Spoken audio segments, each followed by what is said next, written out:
Takže ahoj, tady je Game Michel a dneska vám ukážu, jak ulovit srnu nebo jelena.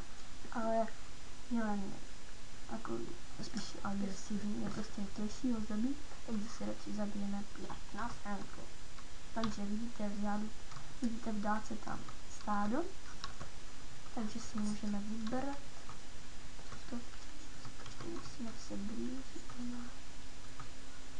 To má mít, a to má hodně životů. Když už tak si vyberte nějaká, která má víc životů, ne? Která méně životů. Bože, to vám pak musím kouknout na to jelena. To má životů. No, ten je moc starý. Takže tady byla ta pěknička, kde byla. Takže tuto si vybereme. A já si ještě mrknu.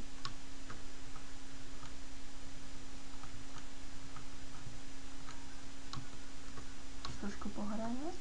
Tak. Kurva, kde byla tam? Jo, tato. Tady, tak.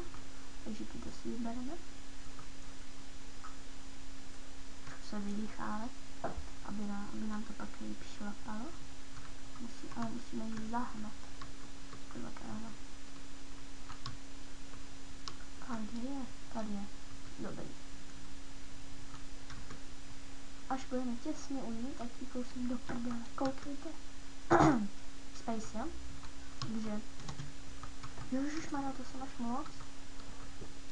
Se vydýcháme zatím. Hlapa. Dobrý, tam nám už neuteče. Až bude na konci mapy, tak zase už nebude toto. Nebude nám utíkat.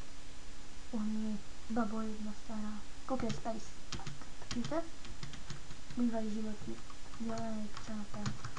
Ten sám. A on chodí tam dole. A babu. Dobře. Zase vydýchám. Dobře. Pojďte. Tady babo moje. Ježiš, to je to. Tak a za chvíli nám padne, podívejte, dajte. Ještě jednou kousne. Třeba do prdele. Vidíte? A už to je. Takže se zase nažereme. A takže tak, to bychom měli. A zase někdy čau.